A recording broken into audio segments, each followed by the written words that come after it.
सोनम और राजा रघुवंशी केस यूं लगता है कि गले की फांस बन चुका है, जो ना तो उगलते बन रहा है ना जो तो निगलते बन रहा है। आज सोनम रघुवंशी के भाई का स्टेटमेंट सामने आया है। मीडिया कॉन्फ्रेंसिंग हुई है बाकायदा, और मीडिया कॉन्फ्रेंसिंग में सोनम रघुवंशी के भाई ने बहुत सारी बातें बोली है। कुछ बातें पुरानी और कुछ बातें नई। सबसे पहला नाम जो कि हमने सुबह के वीडियो में भी डिस्कस किया था, जितेंद्र रघुवंशी। तो उसके बारे में इनका कहना है कि वो इनका मौसेरा भाई है, यानी कि मौसी का लड़का है, और वो उनके ही गोडाउन में काम करता है, और जितने भी रुपए पैसों का लेन देन होता है वो इनकी फर्म का होता है। और उन्हीं के नाम से, जितेंद्र रघुवंशी के नाम से, इन्होंने 3-4 अकाउंट खोले हुए हैं, जिनमें ट्रांजैक्शन इनकी बहन यानी कि सोनम रघुवंशी द्वारा किया जा रहा है। और ये सारा पैसा डेली वेजेस, जो भी ट्रांसपोर्टेशन का काम है, उसके लिए किया जाता था। हालांकि रकम का खुलासा ना तो मेघालय पुलिस ने किया अभी, ना ही मीडिया के किसी भी पत्रकार ने अभी तक इस बारे में पूछा है या बोला है।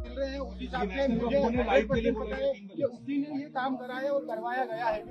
अच्छा, और सोनम के साथ जो बाकी लोगों के नाम है वो सब कंफर्म हो गए? हाँ, वो एक्चुअली सब नाम राज कुशवाहा से रिलेटेड है, इसलिए मुझे कंफर्म है कि वो सही है। अच्छा, आपने परिवार से क्या माफी मांगी यहाँ पर जो आपने शादी करवाई थी, उसके बाद अभी भावुक हुए, माँ से गले मिले, रो? दूसरी बात, जितेंद्र रघुवंशी के किसी भी संबंध होने पर उन्होंने ये कहा है कि जितेंद्र रघुवंशी उनका भाई है, और वो इतना पढ़ा लिखा नहीं है कि उसको इस बारे में कोई आइडिया हो, और वो कहीं भी दूर तक भी इस प्रकरण में सम्मिलित नहीं हो सकता, क्योंकि उसको आइडिया ही नहीं है। ये बात स्पष्ट हो जाती है। ये जो ट्रांजैक्शन चेक किए गए हैं ये पुराने हैं, और ये बिल्कुल नए ट्रांजैक्शन नहीं है जिसको कवर अप करने की कोशिश की जा रही हो। अब हम बात करते हैं दूसरी। आप लोगों को याद होगा कि जब से ये प्रकरण हुआ है, इसमें तरह तरह के ट्विस्ट आ रहे हैं। कभी जितेंद्र रघुवंशी, कभी राज कुशवाहा, कभी क्या। राज कुशवाहा जिसको सोनम का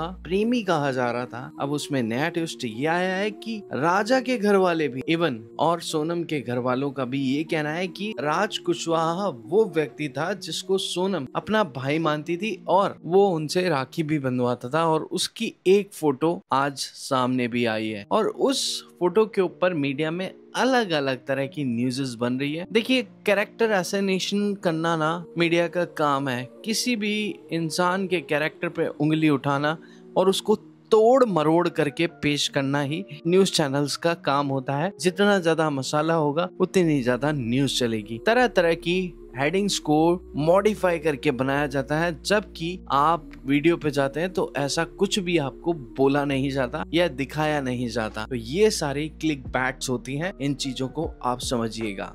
ये भी राजा रघुवंशी के भाई ने, विपिन ने भी क्लियर किया था कि जब राजा रघुवंशी का शव आया था तब भी राज कुशवाहा वहां पे ही उपस्थित था। आज सोनम के भाई ने भी यही बात बोली है कि राज कुशवाहा पे हम डाउट करें तो कैसे करें, क्योंकि सोनम उसको राखी बांधती थी, और मीडिया रिपोर्ट्स के अनुसार वो उनका कथित प्रेमी है जिसने की हत्याकांड को अंजाम दिया है। दूसरी ओर इस कहानी के दूसरे पात्रों की तरफ चले, जैसे कि राज कुशवाहा की माँ और उनकी बहन, उनका रो रो करके बुरा हाल है, और वो किसी भी कीमत पे ये मानने को तैयार नहीं है कि राज कुशवाहा इस हत्याकांड को अंजाम दे सकता है। राज कुशवाहा का सोनम के साथ में कोई अफेयर है।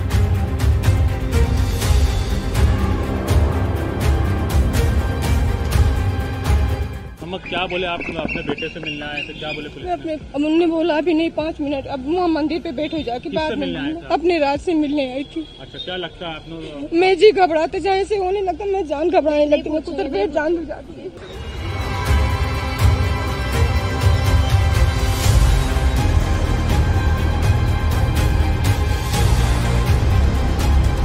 यहाँ तक कि मीडिया रिपोर्ट्स में तो सोनम रघुवंशी को प्रेग्नेंट तक भी बता दिया गया था, और वो बातें झूठी निकली है। और ये बात भी झूठी निकली है कि वो इंदौर आई थी। किसी भी मीडिया चैनल द्वारा जो भी कुछ कहा जा रहा है वो आधी बातें सच होती है और आधी बातें झूठ होती है। अभी तक भी पुलिस सिर्फ दावा कर रही है। पुलिस के द्वारा कोई ऐसा ठोस सबूत पेश नहीं किया गया है जिसमें सोनम रघुवंशी को डायरेक्ट सजा का कोई प्रावधान हो। और ये बात बहुत लोगों को कड़वी भी लग सकती है, मगर सच यही है। अभी तक भी सोनम रघुवंशी का कोई खुद का स्टेटमेंट नहीं आया है। सुबह से न्यूज चैनल्स में यही चल रहा है कि सोनम रघुवंशी ने ये स्वीकार कर लिया है कि उसका डायरेक्ट हत्याकांड में हाथ है। यहाँ तक कि सोनम रघुवंशी के भाई ने भी यही बात बोली है, और जब वो उनकी मदर से, राजा रघुवंशी की मदर से मिलने गए हैं, तब भी उन्होंने यही बात बोली है कि अगर सोनम रघुवंशी इस हत्याकांड में शामिल है तो हम खुद उसको फांसी की सजा दिलवाने की मांग करेंगे।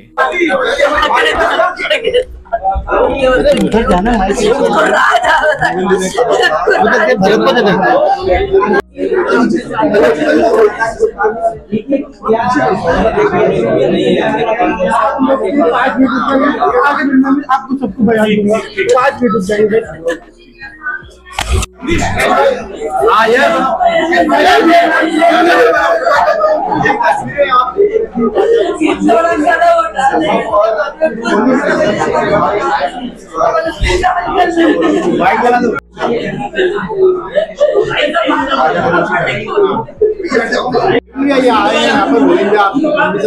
आपसे बात हुई थी इस तरह? गोविंद भाई की कल मेरी बात हुई थी, बोले मैं इंदौर आ रहा हूँ, बोले बिमिया, बोले मैं, और मैं आपके घर पे मिलने आ रहा हूँ, बोले मैं, और मीडिया सर मैं आके बयान दूंगा, बोले मैं। इसी तरह से वो करेंगे आपके साथ। और उन्होंने तो ये मान लिया है कि इस हत्याकांड में सोनम रघुवंशी का डायरेक्ट हाथ है। और अगर सोनम रघुवंशी का डायरेक्ट हाथ है तो अब तक ये न्यूज़ खुल करके मेघालय पुलिस ने सामने क्यों नहीं रखी है। साथ के साथ मेघालय पुलिस ने बहुत ही ब्रिलियंट काम किया है, सारे तथ्यों को खुल करके सामने लेकर आए हैं।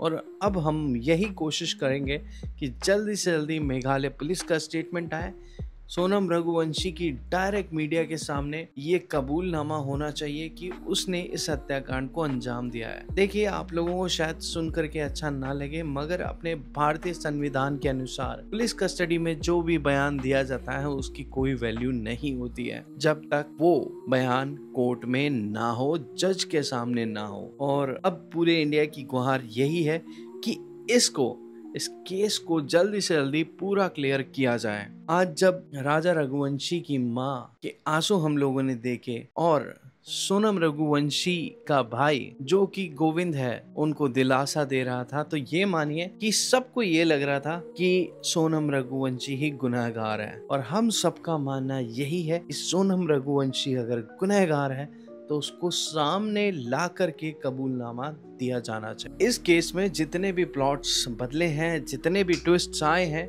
वो सारे मीडिया के द्वारा बढ़ा चढ़ा करके पेश किए जाते हैं। और आप चाहे रात को सो रहे हो, चाहे दिन में जग रहे हो, चाहे दोपहर में कोई काम कर रहे हो, मीडिया के ये चिल्लाते हुए पत्रकार आपको ऐसी ऐसी न्यूज सुनाते हैं कि आपके दिमाग में वही किस्सा पूरा दिन घूमता रहता है। अपने दिमाग को, अपनी मेंटल हेल्थ को बहुत केयर की जरूरत होती है। आज चाहे दुनिया में ऐसे कोई भी कांड हो रहे हो, आपको अपने साथ ही अपने परिवार से भरोसा नहीं खोना है। और अपने परिवार के अलावा दुनिया में कोई सगा नहीं होता। मिलते हैं आप लोगों से नए एपिसोड में, और इस केस के ऊपर हमारी नजरें अभी भी बनी हुई है। जल्दी ही इस केस का कंक्लूजन हमारे सामने होगा।